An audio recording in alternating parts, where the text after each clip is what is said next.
جود مورنينج.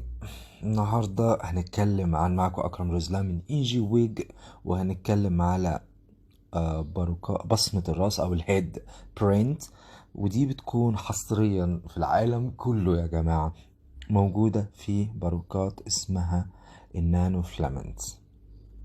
النانو فلامنت دي مختلفة عن المونو فيلامنتس، حاجة تانية خالص. اوكي، طبعا احنا هنا في ايجي ويج معاكم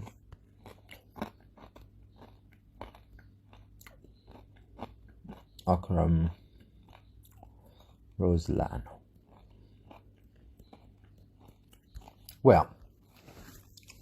أول حاجة بصمة الرأس تاني للناس اللي لسه داخلة جديد، هي عبارة عن سكتشنج بيتعمل بعد ما بتأكدي الأوردر بتاعك، وبنعرف مقاساتك اللي هي إيه، اللي هي أنا هرسم لكم باللون الأحمر. مقاساتك اللي هي ديت الدايرة دي،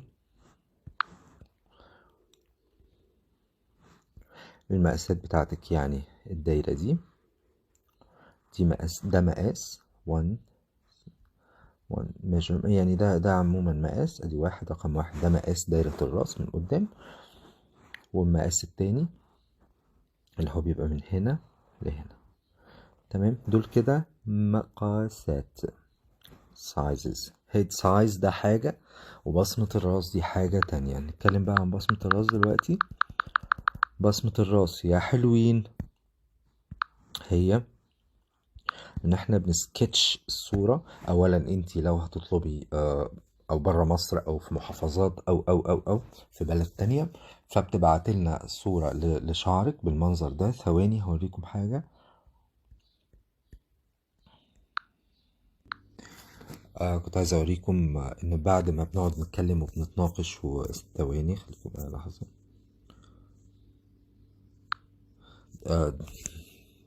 فبتبعتولي انتوا الصور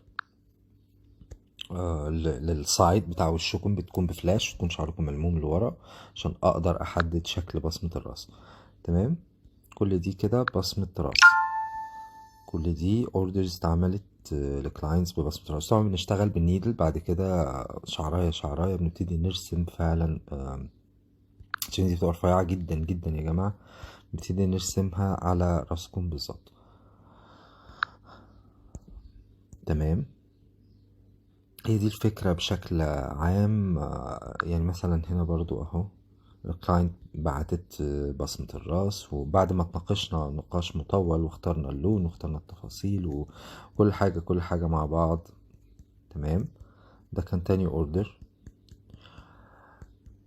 انا مش هستطول عليكم فبحاول ارد بسرعة. هي بعتت لي بصمة الراس طبعا، وابتديت اشتغل على بصمة الراس، وعدلنا الحتة دي لان كان عندها القورة عريضة شوية، فبدأنا نزرع هنا شعر، ولازم الشعر يتزرع بشكل منطقي جدا.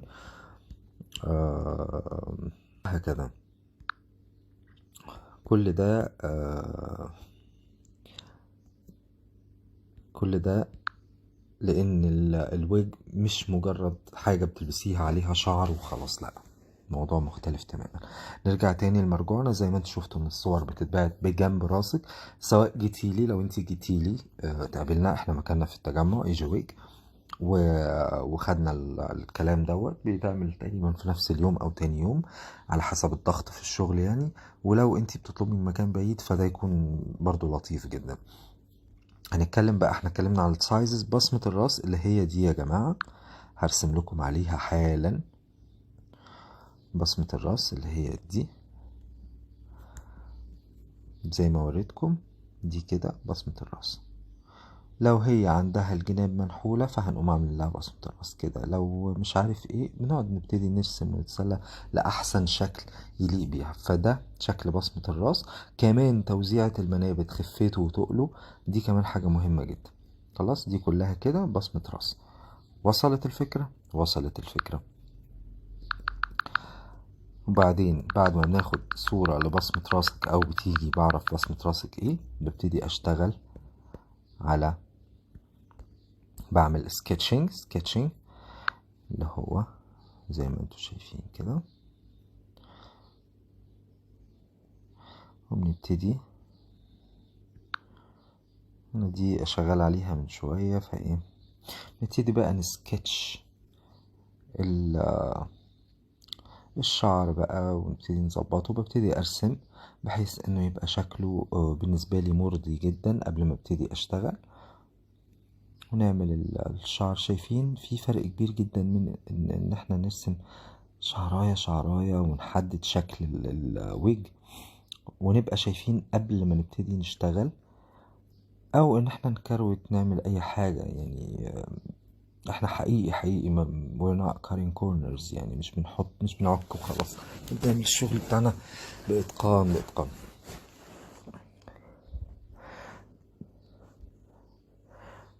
وببتدي أتخيل كمان شكل هاوستين، خليها عالية شوية والسايز كده. ابتدي أتخيل كمان شكل البيبي هير اللي هنعمله.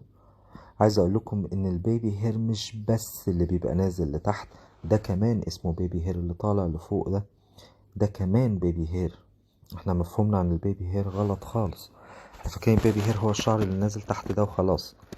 لا، البيبي هير كمان هو الشعيرات الرفيعة اللي طالعة مع الشعر الفوق، هو المفارق بتاعة الشعر اللي طالعة لفوق.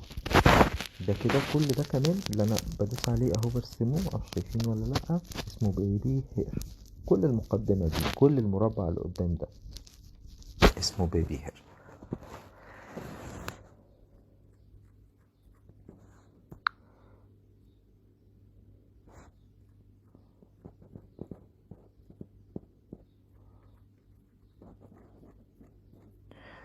لو في استفسارات حابين تسألوا على طول اسألوا. لو في تأخير في الرد بنعتذر، أكيد بنعتذر عنه. انتوا زي ما انتوا شايفين الموضوع مش سهل قوي زي ما انتوا متخيلين.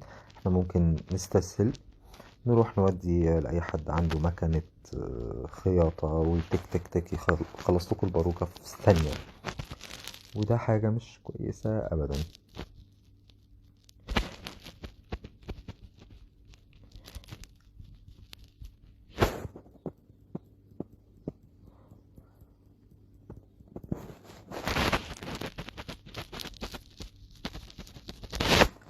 لو في أي استفسارات حابين تسألوا عنها، أظن أنا كده جبتكم النهاردة عن البيبي هير.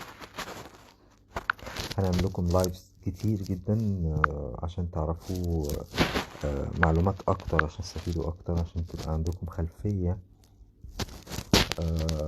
باللي انتوا بتشتروه وازاي تختاروا صح. قلبوا في الصفحة شوية، شوفوا اللايفز، شوفوا اللايفز اللي احنا بنعملها. انا اسمي اكرم رزلان تاني عشان تبقوا عارفين، وتقدروا تفولو مي على الصفحة الشخصية على الانستجرام او على الفيسبوك. ايه تاني، مش شرط تكونوا عايزين تشتروا ويج، يعني المهم تكونوا عايزين تتعلموا حاجة، عايزين تعرفوا حاجة في استفسار. حتى لو تشتروا من مكان برا اسألوا، مش هيجرى حاجة خالص.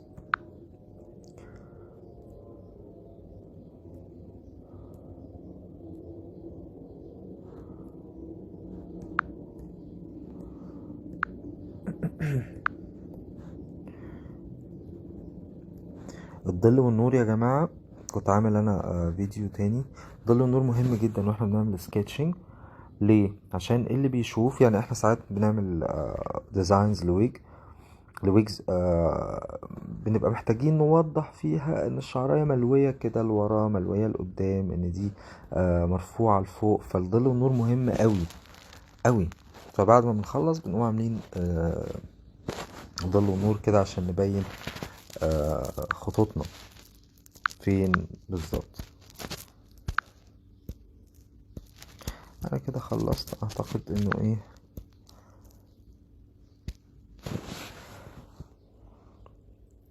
ان خلاص.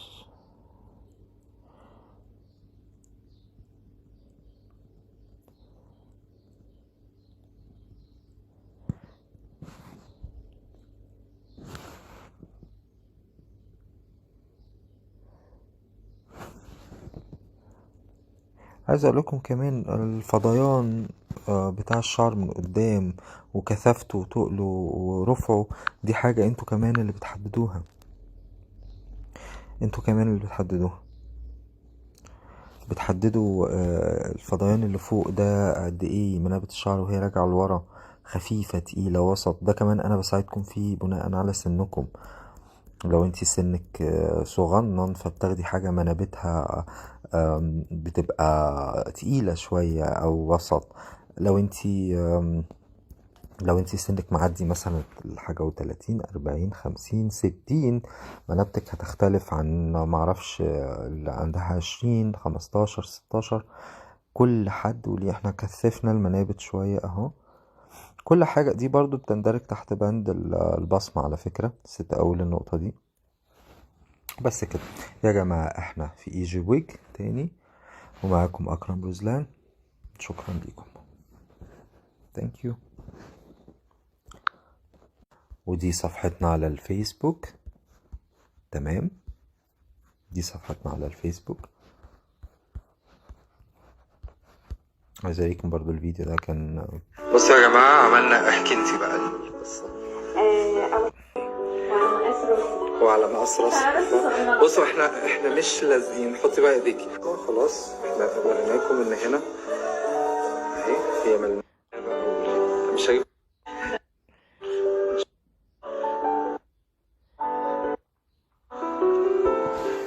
بصوا الجمال بقى، حقيقي حقيقي حاجة تجنن. I'm so proud. قولي بقى رأيك. لفي بقى، دي بعد مجهود شنيع يا جماعة. الربع على المراية بقى. يا ايمان ماشي. ارفع راسك شوية. مش طبعا. بصوا هشدها. شد. واو. في ثواني، ورغم كل ده she's beautiful. كانت ثابتة جدا جدا جدا. اتحطت اهي كلها، شايفين؟ وثابتة جدا لدرجة انها معمولة دي الحصان. خبي بقى الوش عشان هلف. بصي ازاي احنا ركبناها تاني اهو، وشدتها قدامكم يعني مش ملزوقة، ومع ذلك ثابتة. حركي راسك عادي يا ايمان. معمولة دي الحصان، مفيهاش اي حاجة.